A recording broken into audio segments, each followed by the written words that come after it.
सर्वांना मानाचा क्रांतिकारी जय भीम जय शिवराय। आज माननीय जिल्हा पोलीस अधीक्षक यांना आम्ही तक्रार देण्यासाठी आलो। जिल्हा कृषी अधिकारी मुरली बाबाराव इंगळे आणि जिल्हा कृषी सहाय्यक संजय मांगीलाल राठोड या दोन व्यक्तीने आमच्या विरुद्ध ज्या खोट्या तक्रारी दिल्या, 10 जुलैला आम्ही रीतसर निवेदन दिले, कायद्यानुसार आम्ही आंदोलन केले, परंतु खोटी तक्रार आमची 13 तारखेला केली।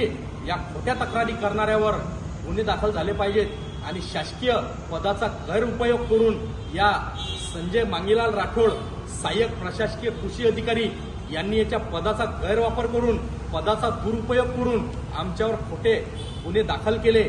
यासाठी आम्ही आज सर्व कार्यकर्ते या संजय मांगीलाल राठोड आणि कृषी जिल्हा अधीक्षक मुरली बाबाराव इंगळे यांच्या विरुद्ध गुन्हे दाखल झाले पाहिजेत आणि लवकरात लवकर यांना सस्पेंड केलं पाहिजेत अशी मागणी आज माननीय पोलीस जिल्हा अधीक्षक यांना निवेदनाच्या माध्यमातून आम्ही दिली। लवकरात लवकर या दोन अधिकाऱ्यांवर कारवाई केली पाहिजे। जर यांच्यावर कारवाई केली नाही तर आम्ही विभागीय उपविभागीय अधिकारी यांना सुद्धा अमरावतीला जाऊन आम्ही या दोन अधिकाऱ्यांच्या विरोधात तक्रार करणार आहोत। कारण की आम्ही शेतकऱ्यांसाठी आम्ही रीतसर आंदोलन केले होते। शेतकऱ्यांसाठी आंदोलन करणं गुन्हा आहे का?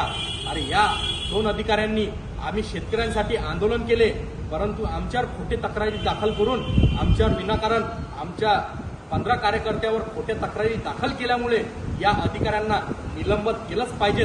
राजकीय लोकांनी आंदोलन केलं, परंतु त्यांच्यावर कुठलीही यांनी कारवाई केली नाही।